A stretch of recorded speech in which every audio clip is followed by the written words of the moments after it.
I'm Sheila Carter-Todd. I'm the Executive Director of the University Writing Program. On behalf of the University Writing Program, I'm excited to welcome you all to tonight's ceremony.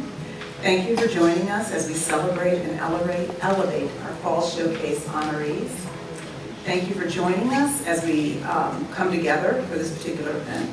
The event began in 2019 as a showcase of exemplary student writing, a chance to shine a spotlight on the amazing work we see in our classrooms. But this event has also always been more than that. Honorees, we gather tonight to celebrate you for your achievements. We gather to tell you that you inspire us through your efforts, your insights, your empathy, and your creativity. We gather to thank you for being who you are and for writing what could be written only by you. We gather to honor you because the honor was ours first to have been in the classroom together. We have a full program tonight, and that is because there are many, many wonderful, excellent people to acknowledge. So we will commend honorees for their excellent academic excellence, their creative ingenuity, and their rhetorical versatility. We will start with our Exemplars Awards, continue with our Directors Awards, and conclude with our awards for the Distinguished Writing Minor, the John Tiedemann Community Engaged Writing Award, which is the first for this year, and the Kornfeld Scholarship. Please, if you are in the middle of it and you feel you want to have a little something to eat or something to drink, this is not super formal, so just kind of get up and help yourselves, okay? I'm now going to call, well, I don't have to call David to the podium because look, he's here. Call David Reich to the podium for the next part of the program. Please welcome David Reich. All right, and let me just second again.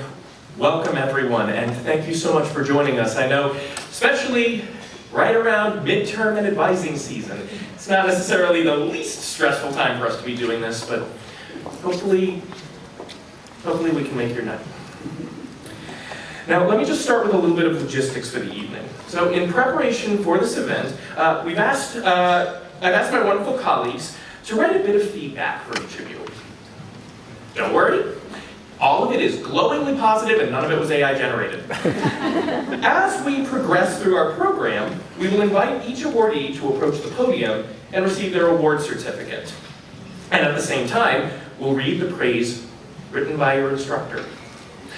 I'll hand out the certificate and we can shake hands, fist bump, or nothing at all. That's entirely up to you.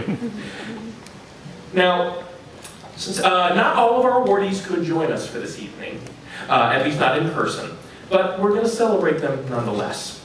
If you are in the audience when we call your name, please come to the podium to receive your certificate. And if you would like to speak at the podium after receiving your certificate, feel free to just approach, and the speaker at the podium will step aside. If you choose to speak, just in the interest of time, we ask that you limit your comments to about 1, maybe 2 minutes. We will begin by honoring the winners of our annual Exemplar Awards. Last spring, the writing program faculty were invited to nominate exceptional pieces of writing for recognition, and then an expert committee reviewed each nomination, and a small number were chosen in 3 categories. Now that is a painfully abbreviated summary of a much more complicated process, so to understand the magnitude of what this means, you should know that I went back and started calculating the total number of major writing assignments that my colleagues and I collectively read throughout last year. I stopped counting at 11,000.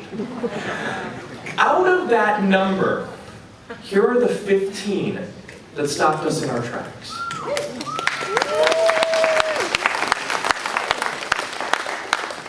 Now, to read the feedback for this section, I'd like to call to the podium my wonderful friend and colleague, Dr. Rebecca Schultz-Colby.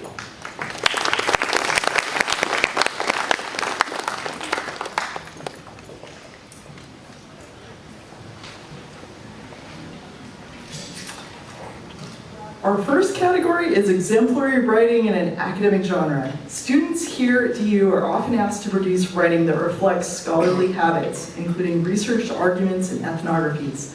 Exemplars in this category have showcased their remarkable ability to effectively address an audience of readers who work within academia or a related research community.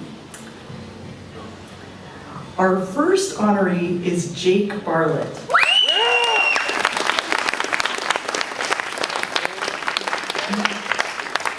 Megan Kelly writes, since first meeting Jake Bartlett in FSEM, I have been impressed with his ability to seamlessly blend creativity with critical analysis, crafting projects that reflect perspectives of both scientist and artist.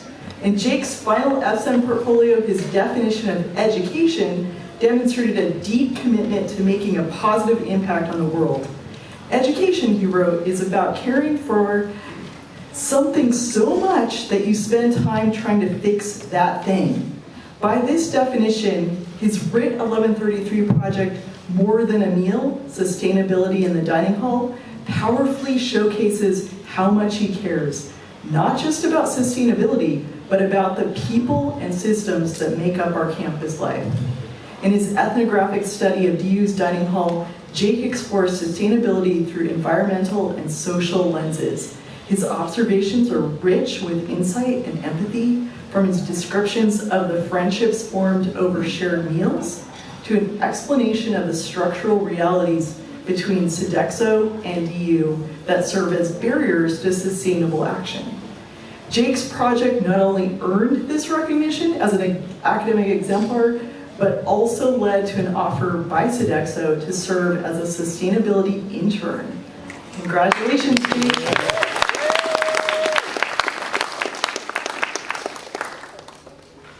Our next honoree is Lauren Perrier.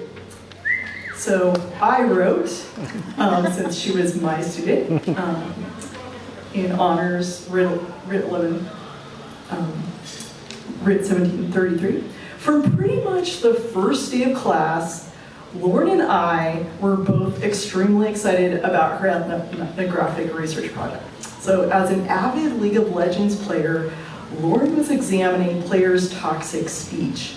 However, also from almost the beginning, Lauren was confronted by daunting hurdles that may have stopped another student.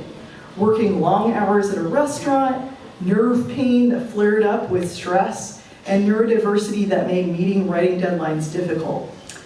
After we chatted about our difficulties, we came up with a revised schedule for her writing, and she kept me apprised of her writing process with incredibly detailed outlines. And yes, I'll be honest, I was a little bit worried about how things were going to work out. However, I was worried for nothing. Her ethnography was meticulously detailed, fully using statistics along with many player quotes, and brilliantly analyzed with multiple reasons for why the toxic speech occurred within the game's context. I don't know if she could make it. She had to work. Oh, okay. Yes, she works at a family restaurant full-time, Yeah. and that's, yeah.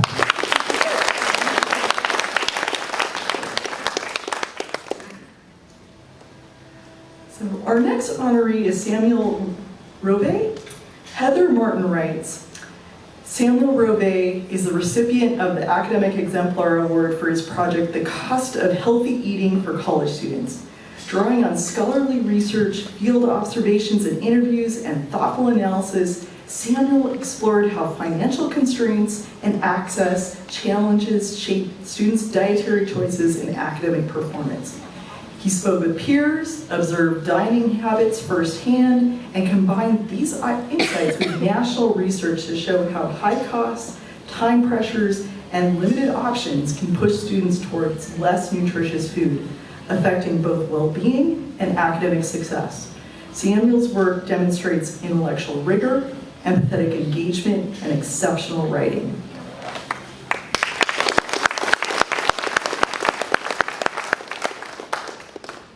His curiosity, care for his peers, and dedication to understanding real student experiences make this scholarship both impactful and deeply personal.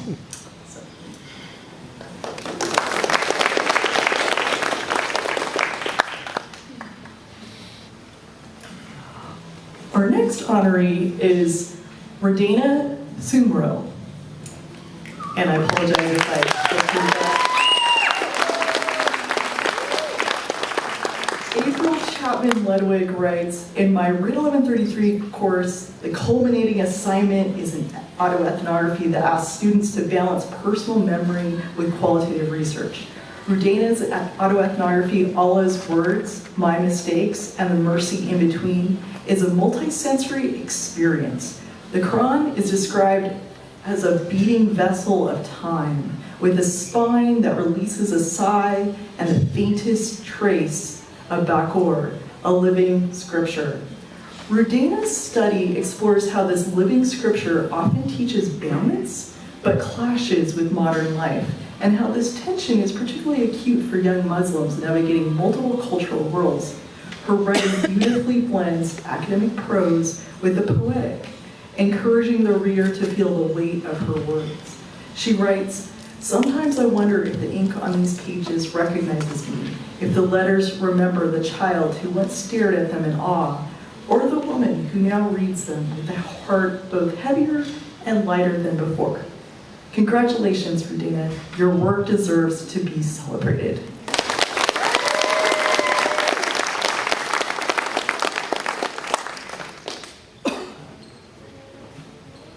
So our last honoree in this category is Elizabeth Standing Bear Light from the Lodge.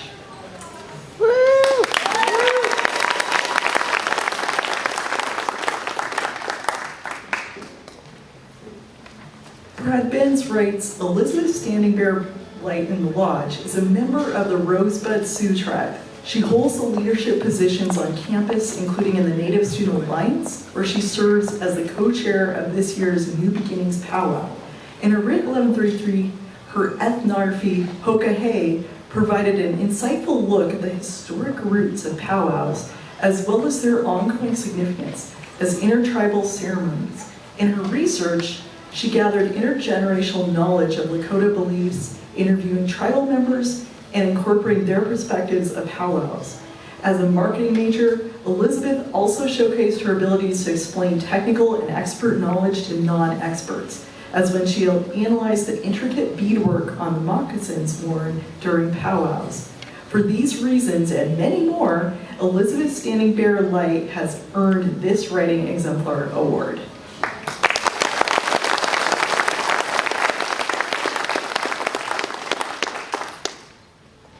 For the next part of this program, please welcome my colleague Camilla Kenyon, who's going to read the Popular Genre Awards.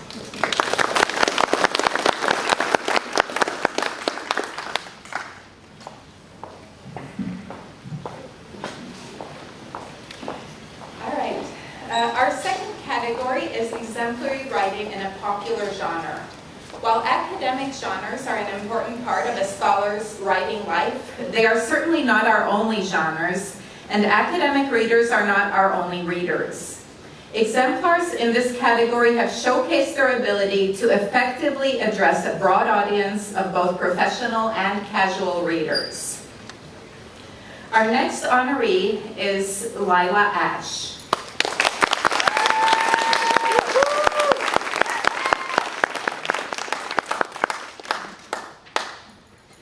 Jesse Strommel writes, Lila took Writ 1122 with me.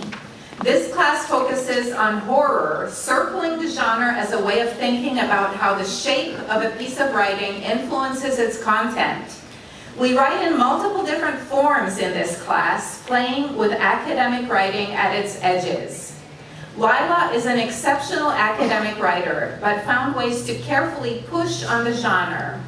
Lila's piece, The Last Descent, is quite simply one of the best pieces of academic writing I've read in my 25 years of teaching. We reviewed it together as a class, which had me reading it live for the first time in front of the rest of the class. My reactions were dramatic. I emoted as I read aloud. I was at once taken aback and awed by what Lila is capable of doing with words.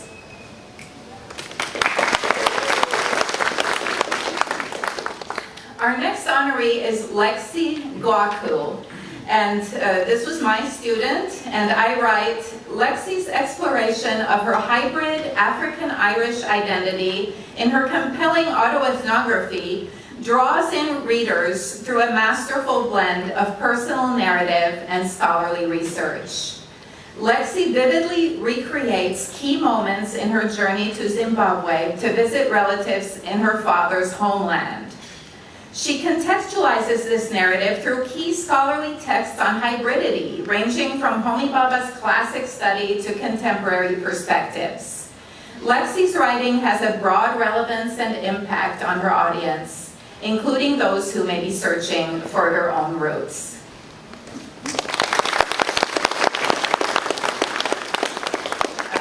Lexi is at a lab class right now, so I couldn't make it today.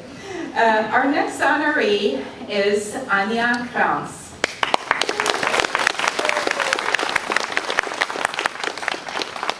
David Reich writes, at the beginning of her feature essay titled, I Found Another Dragon, Anya asks her reader to picture a dragon. When I read this sentence, I immediately imagined a scaly reptilian beast from the cover of Dungeons, Dragons, or The Lord of the Rings.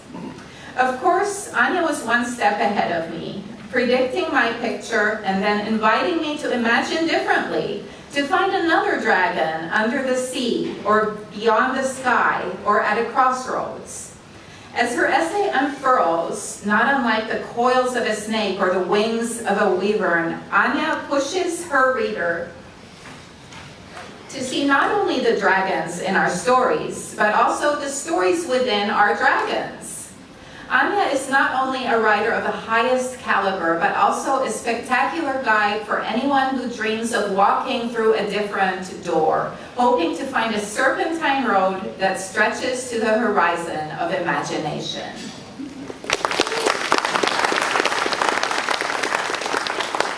Hi everybody. I would first like to thank David for nominating me, and then I want to read a section of my piece. Let me just scroll here.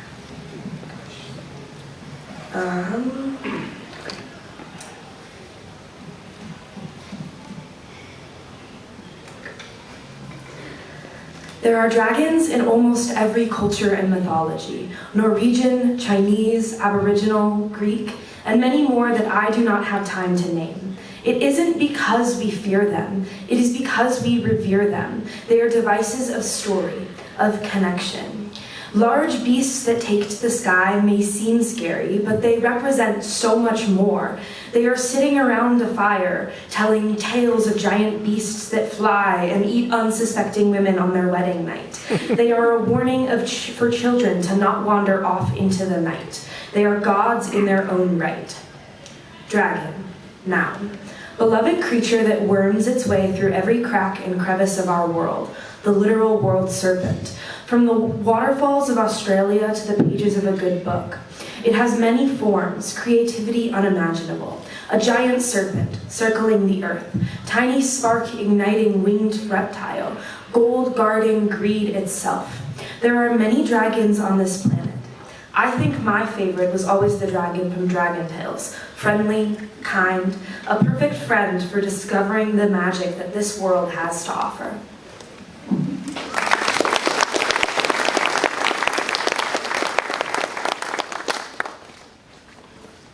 Thank you for reading that wonderful section. Our next honoree is Sinit Tesmapariam.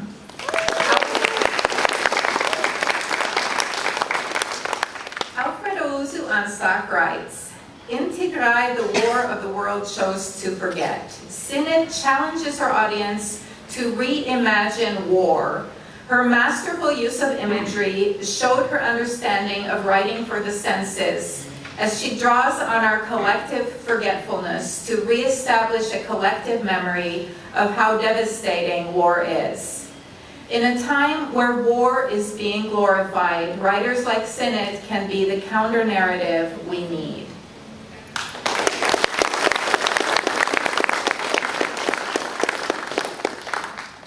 Our next honoree is Kaisha Westgard.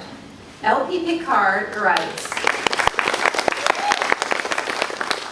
in our section of honors writing began with two key principles. The first is that writing is not merely a method of reporting inquiry, but is itself part of the inquiry process.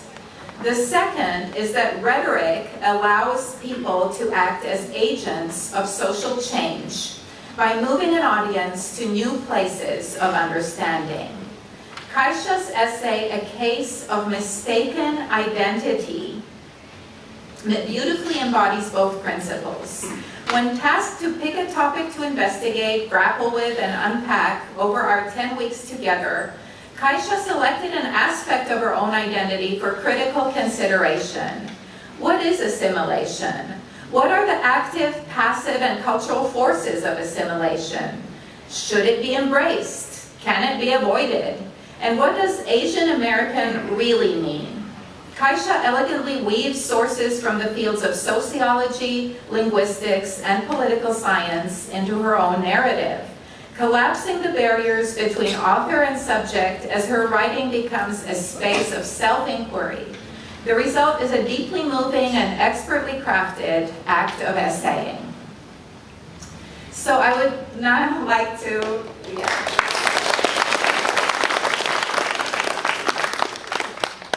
So I'd now like to call Matt Hill to the podium for the next part of the program. Please welcome my colleague, Dr. Matt Hill.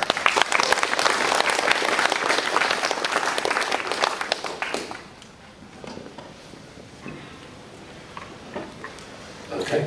David, you didn't tell me I could use AI to write my section, so I've been busily writing. Anyway, we'll get to that in a second. Thanks. So, for Alternative Mode Awards, this is our third category for the night. The act of writing today goes far beyond the familiar act of arranging printed words on a page. With new communication technologies invented daily, it is vitally important for today's writers to compose across modalities, including print, image, audio, video, and more. Exemplars in this category have showcased their exceptional ability to compose with more than printed words. Pardon me. Our next honoree, did we skip? Oh, sorry. I have a different order, sorry. Our next honoree is Piper Graves.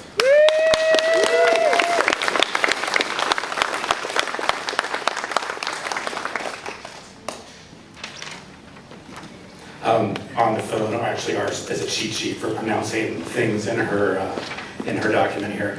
Piper was in my grade 1133 class, and I wrote about her building from her compelling research on cultural histories of werewolves. Piper composed this equally compelling and fun role-playing game. In Divchina, players, did I get that right? I think you did. Okay, thank you. Players collaborate with the penman, a sort of game director, to tell a story about recovering lost memories.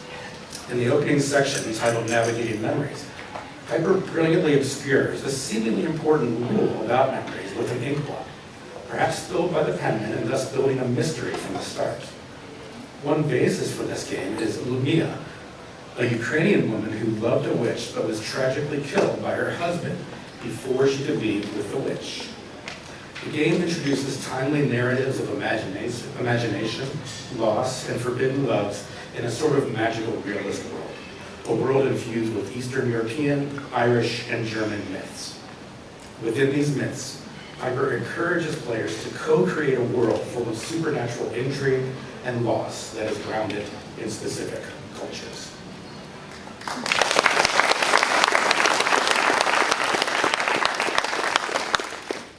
And our next honoree is Dylan Moore.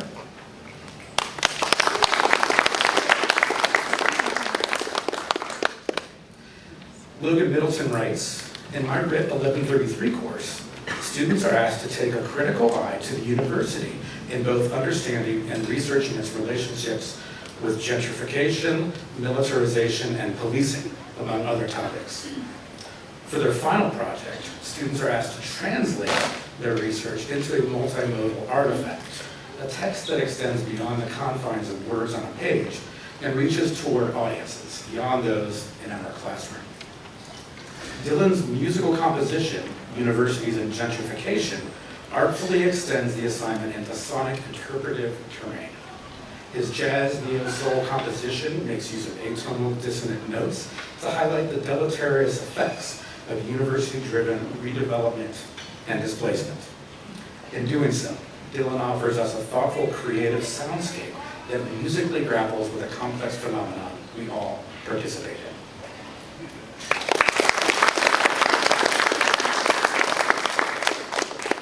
Our next honoree is Wilkes Nichols.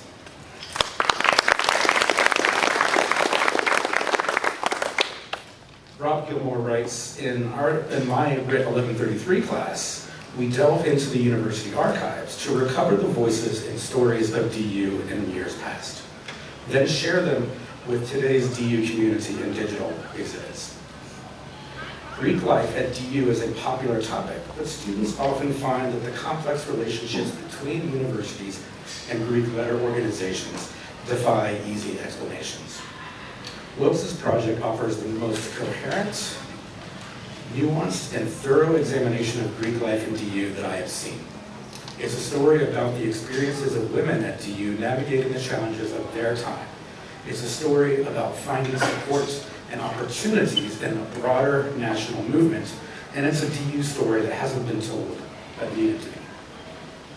Wilkes' project sheds new light on this university's history and its communities, and I'm thrilled that she is receiving this recognition.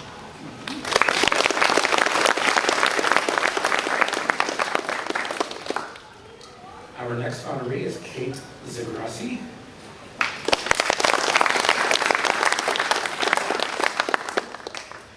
LP Picard writes, our section of Writ 1122, Rereading and Rewriting Popular Culture, ends with a remix. Students are invited to make an argument by covering, extending, juxtaposing, or parodying texts and genres, and are encouraged to remix a previous project. After crafting a powerful open letter to the Commissioner of Education at the Texas Education Agency, Kate used the genre of personal injury commercial to extend her argument to a new audience. That made me laugh, sorry.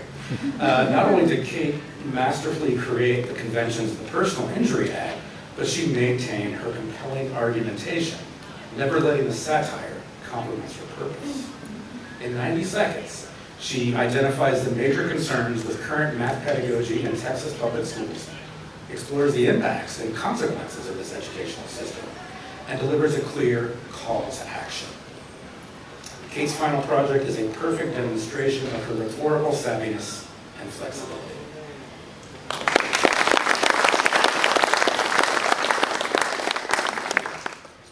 And our final award in this category honors Eli Barber and Alex Brooks.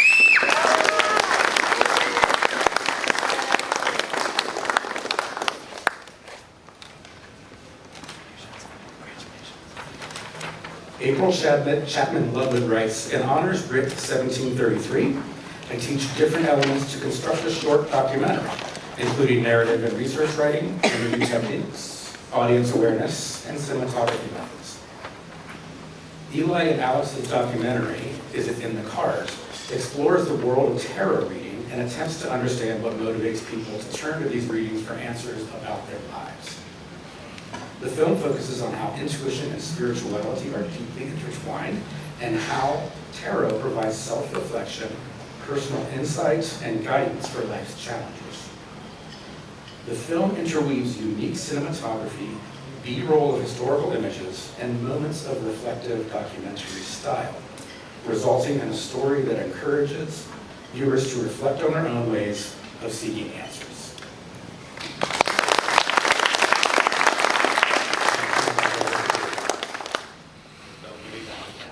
All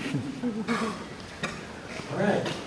And for what it's worth, I just wanted to pause for a moment here because we actually asked permission to screen just a clip of the documentary results. Hopefully I can get this to work.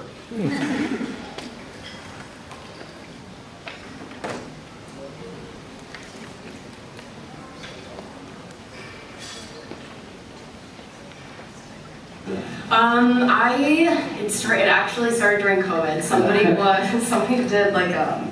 she did an Instagram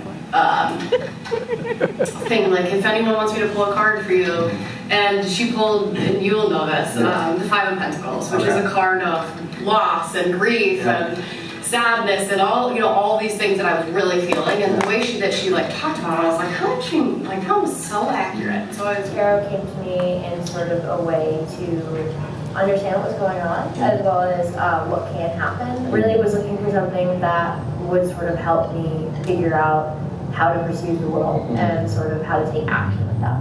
I see it as a tool. I think a lot of people see it as, divining your future, like some, gimmick, which sometimes it is. I mean, there are people out there who use it to con people or whatever. But for me, I think it's a way to kind of have a conversation with myself in a kind of way.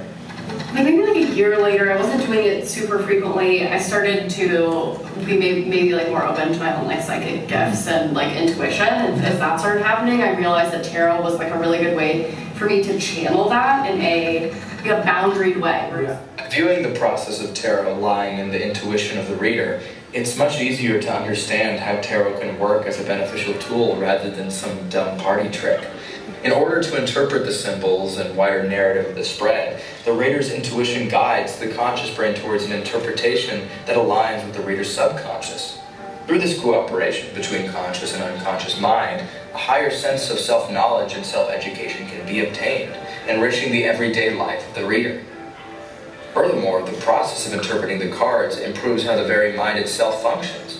As Anna Sametsky puts it in the International Journal of Children's Spirituality, tarot symbolism cannot be learned in the same way as one learns to build bridges or speak a foreign language. The interpretation of symbols requires the power of creative thought and a developed imagination.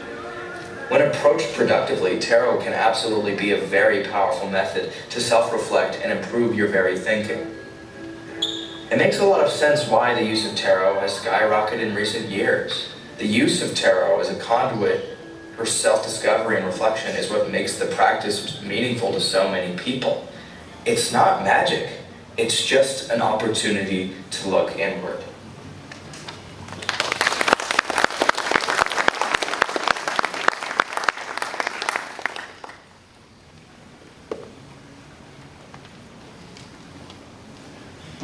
Tremendous thanks to Eli and Naz for letting us screen that clip and for making that clip for this event. Y'all are awesome. Thank you.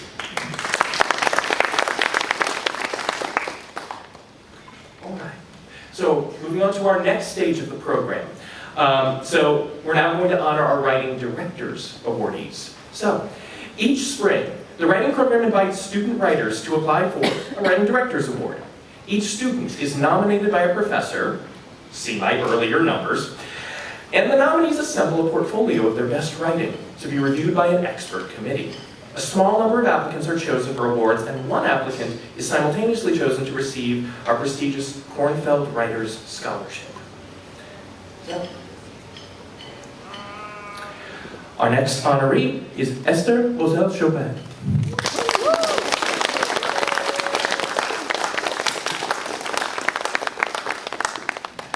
Angela Soa writes, Esther has the ability to weave storytelling with cultural and personal memory, bringing depth and vivid description to her writing. She thoughtfully engages with form and genre and creates stories that stick with the reader long after they've finished reading. Her work exemplifies the creativity and excellence that we are here to celebrate.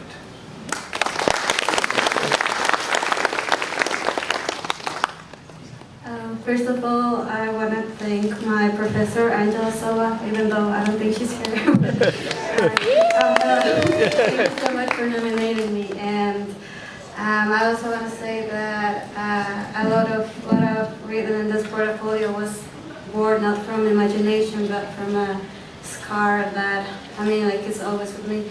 And so I want to read a fragment of a poem collection that I have put. This is called March 28th. Inside a van packed with people on our way to a strike, another one of many, against those whose pockets are already full, but still want more. The wheels on the dirt road distracted my thoughts, and after a year and a half, I didn't feel sadness, but a rage that cut through my bones. Poverty took my son from me. I remember what my mother used to say. We grew up in exile in our own country, abandoned by the state since the day we were born. Because we weren't born with fair skin, we were born already covered in dirt. We weren't born in the cities, but in the mountains. And we didn't choose to be born, we were brought into the world like animals. Though we came from the land no longer belonged to us. My mind stopped abruptly, just like the bandit. It was time to get off. So most of what I bring with this portfolio is about my culture. I am from Guatemala, Central America. I am a Mayan indigenous woman, and it means a lot to me to find a place in which I can share more about my background and the reality that is still going on, because my story, and mostly in this portfolio, that it's about the grief and the loss of a brother because of suicide. It's just not my story, but it's a story that still are living a lot of girls back in my country and in other parts of the world. So thank you so much for this space.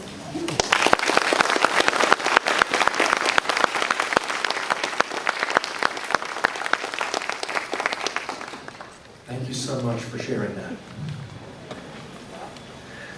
All right. Our next honoree is Nick Allen.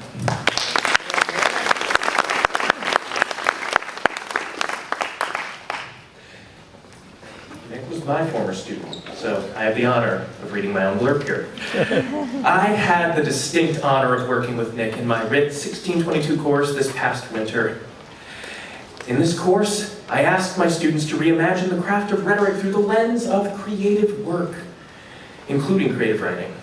Over the course of the quarter, I read, heard, and watched a wide range of projects that left me astonished. That said, I will never forget the moment I received an extension request from Nick, only to realize after opening it that it was not actually an extension request. Rather, it was a thoughtfully crafted, long-form poem that left me pondering his words for hours after. That was just one thing he wrote.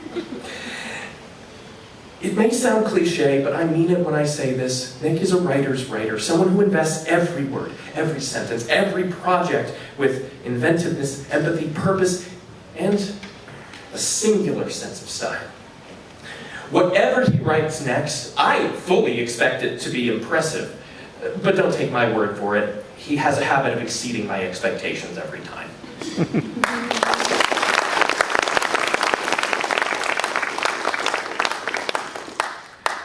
All right.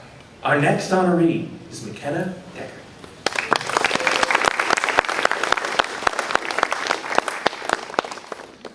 From the start of, and these words were written by my colleague, David Daniels. From the start of the quarter, I sensed that McKenna takes her writing seriously. She is an astute and conscientious rhetor, someone who demonstrated rhetorical flexibility across multiple modes of composition. Her editorial on how social media platforms have distorted our political discourse also reveals her deep humanity and her commitment to civic responsibility. Off the page, she has demonstrated the same commitment in her interactions with classmates and her careful feedback. McKenna was a delight to work with.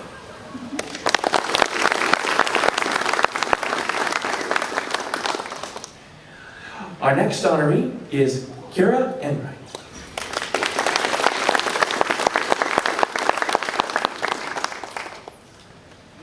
My colleague Rebecca Schultz-Colby writes, nominating Kira is a little bit like cheating. She answered my class, a gifted writer. For instance, after I told my class about my family trip to Japan, she wrote an editorial that taught me more about the negative effects of over-tourism on Kyoto locals. Her editorial was richly detailed, brimming with pertinent facts, quotes, and stories. I learned that the traditional wooden houses in Kyoto, called machiya, which are multi-tier roofed houses I had fallen in love with because they are often built around trees, are gradually being replaced by high-rises and hotels. And that geisha are often harassed by tourists on the street. In the end, her editorial achieved what all writing should do: make readers think and re-see something with new eyes. Congratulations.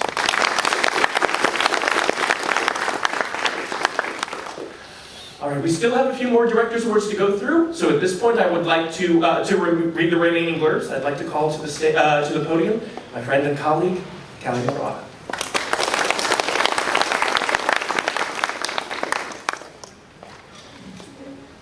Hi everyone. Our next honoree is Nadia Jackson. Nadia is my student, so I wrote, in our Writ 1122 class, Nadia bravely and skillfully wrote about some things she had never talked about before. Whether she was framing her tribute to her mother, titled, I Never Told You This, or sharing someone else's fear through the repeated line, I just know it's not perfect. She captured her audiences and messages concisely with justice and grace.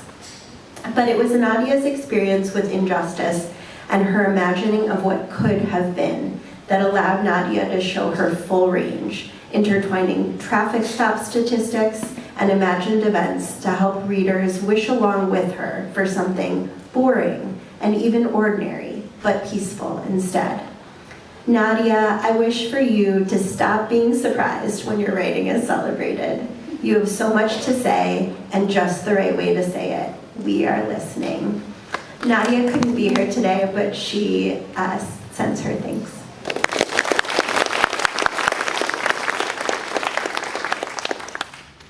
So Karen Kim has heard this before because she was an Excellence Award winner this spring.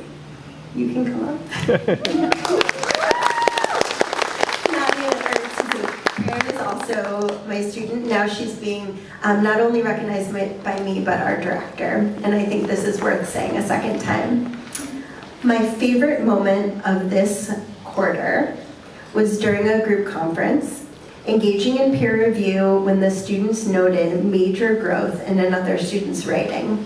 The student looked up and proudly said something like, I mean, Karen's here. We gotta raise the bar. And yes, Karen raised the bar in every single assignment. She created vivid, original images that placed her audience in the moment and helped them and us see the world in a slightly different way.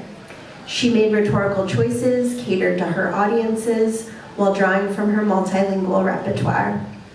For example, she phonetically spelled a word in Korean so that her sister, who learned Korean that way, could access her text. In her tribute, she gave us a glimpse into what it was like for her sister to act as, quote, a childless mother, end quote. And in her Writing Futures project, she reimagined what it might be like to reconnect with a long-lost friend. Karen, thank you for raising the bar for us all. We are so lucky to see the world through your words.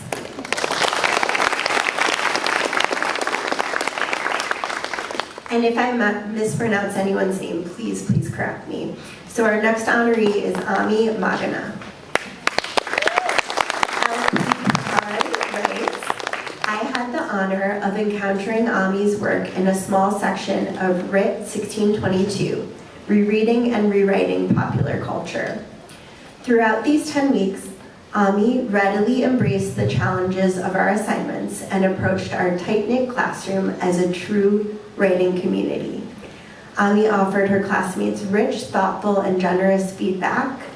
She threw herself into the revision process, treating it as not just a final step of polishing, but an opportunity to reimagine her purpose, structure, and argumentation.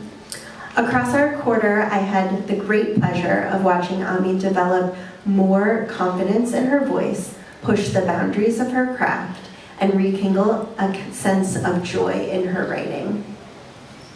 To introduce her final portfolio, Ami reflected upon her growth in the class. Quote, Writ 1622 has played a key role in shaping my academic identity by teaching me to think critically, write with purpose, and approach my projects with adaptability.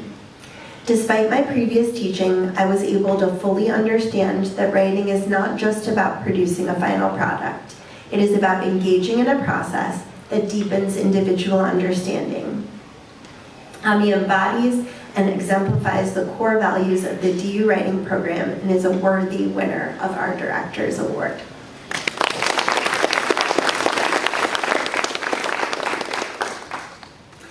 Our next honoree is Fawn Pingbafa. April Chadlin Ludwig writes, in my transfer student Writ 1533 course, the culminating assignment is a portfolio that includes an artifact vignette, literature review, interview profiles, a quantitative study, and an autoethnography. Fawn's autoethnography, Threads of Belonging, an autoethnography of cultural resilience and academic adaptation,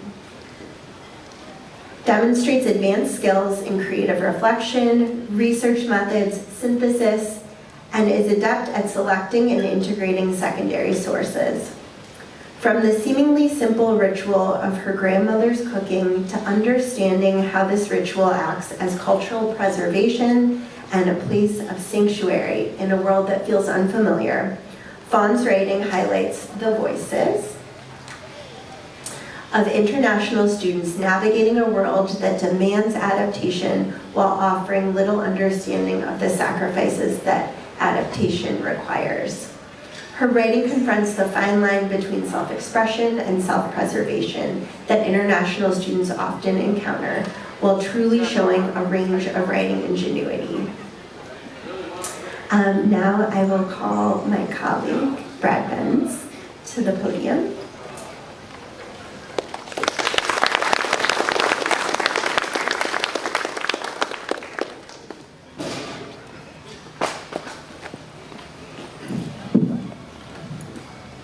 I'm here to award the Distinguished Minor in Writing Practices. The winner this year is Anna Vogt.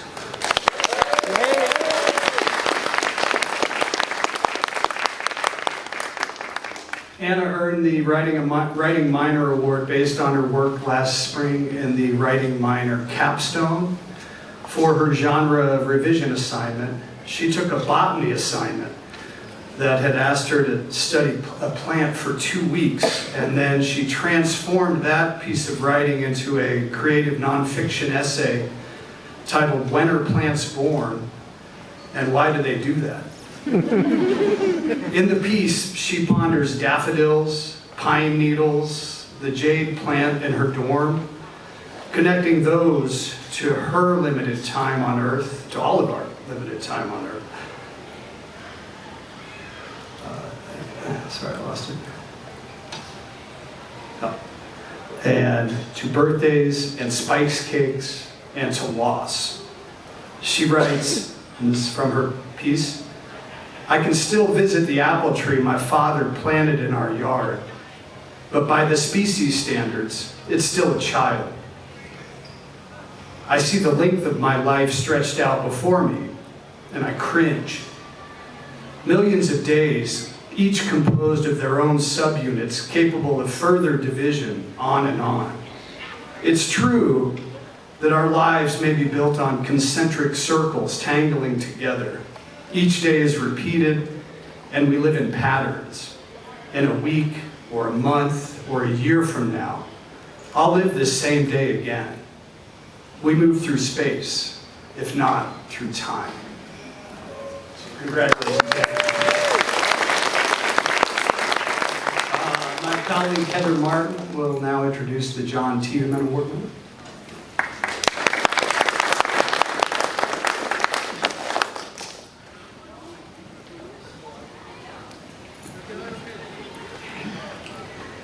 Hello. It's my honor to introduce the inaugural recipient of the John Tiedemann Community Engaged Writing Award, named for our dear friend and colleague, Professor John Tiedemann, who passed away unexpectedly in September 2024. A brilliant and compassionate teacher, John inspired students and faculty alike to see writing as activism, as a way of engaging the world with kindness, humor, and integrity. Through her work in my Writ 1633 advanced writing class, the awardee Lisette Butler carries John's legacy forward. As part of the course, Lisette mentored first-generation college-bound senior students at Englewood High School with empathy, insight, and care. And her research on the school-to-prison pipeline combined rigorous analysis with deep compassion, revealing how zero-tolerance disciplinary policies disproportionately affect students based on race, sexuality, and socioeconomic status. Through both her mentorship and her writing, Lisette exemplifies John's vision, using writing and engagement to foster meaningful community impact. Congratulations, Lisette. Your work and your voice are vital to the future.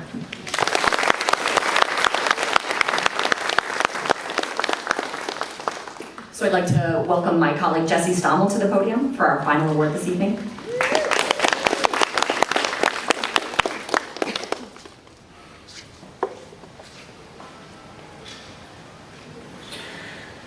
Established in 2007 by Louis F. Kornfeld, Jr., the Louis and Rose Ann Kornfeld Writers Scholarship Fund provides scholarship support to students who have demonstrated excellence in writing in the university's first-year writing program.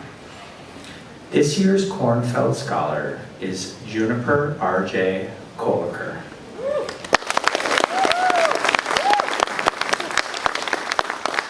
I am delighted to read what I wrote about Juniper, who is one of my students. My Writ 1122 focuses on horror, asking students to consider genre, how the shape our writing takes influences its content. We also think about and discuss how the smallest choices we make as writers can have an incredible rhetorical impact on readers. Juniper is an amazing writer, precise, careful, but what makes Juniper's work stand out is the way it pushes on the boundaries of what writing can do to a reader. I was always moved by Juniper's work to the point that I was left speechless at first, forced to grapple with it in a deep way. Juniper took another course with me in spring of 1133 in which a whole different set of skills came to the fore. Juniper experiments relentlessly, playfully, making words do real work in the world. And I want to say one more thing, which is that two words came to my mind as I was thinking about your work, Juniper. Weird and wonderful. And as much as I hope that you feel seen by this award, I feel seen as well. Thank you so much.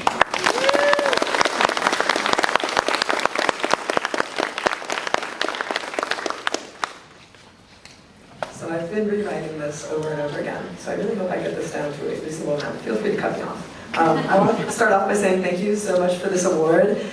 Thank you to Jessie for encouraging me so much to be weird and wonderful. And thank you to my parents for always being in my corner. I've thought a lot about what to say, being given a platform, or I mean, this is like a podium, but there are a lot of important issues right now that need to have awareness brought to them, but few which the university is not apt to censor. Everyone got an email yesterday as to a friendly reminder of the university's protest policy, which is that we cannot protest. Everybody knows exactly what topics are off limit without the university even needing to say it. This is how large-scale repression works. This is how powerful systems are able to maintain control and able to maintain silence. And this silence is going to kill us. If not you, then your neighbors. This silence has already paid for cages for children, for bombs and bullets that lodge themselves into the hearts and bodies of civilians. This silence is lethal. This silence is why the university thinks it can get away with this protest policy, why it has been able to dissolve scholarships reserved for Latino students, why it continues to raise tuition every year while doing nothing to improve student experience. I know this speech realistically rights none of these injustices, but I hope that it encourages you all to fear silence more than you fear the possible repercussions of carrying out injustices. I want to encourage everybody here to be brave. And that's all. Thank you.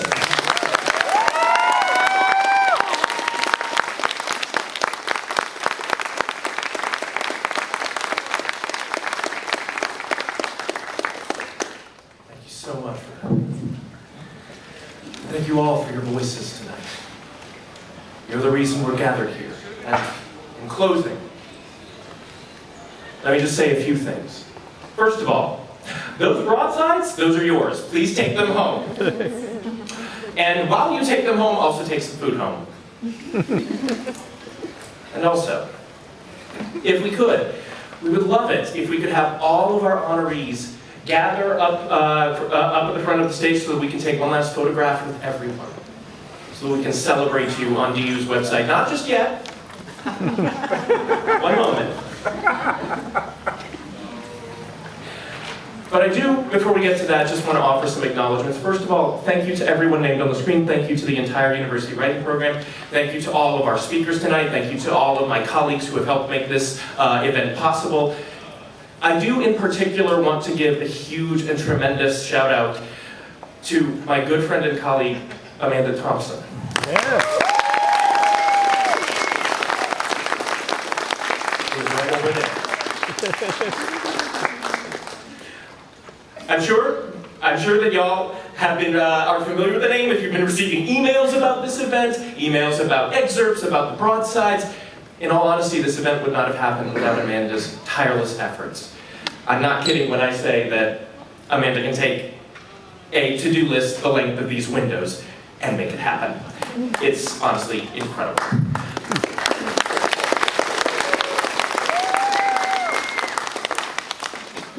And as we start to close out our night, I do want to just say a few final remarks, and then I will ask everyone to come up to the stage so that we can take a group photo. So, let me close out by just saying that every year I like to end this event with a bit of a request for everyone here. To all of our honorees, to all of our writers here, I'm begging you to please keep writing. Not just for our sakes.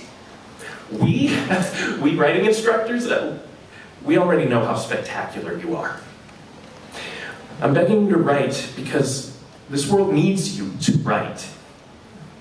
Maybe now more than ever. And if you find yourself ever stuck wondering if you have the right words to meet the occasion and then surpass it, take it from your writing teachers. You do. So please, everyone, please keep writing. And thank you for reminding us why we chose to be teachers.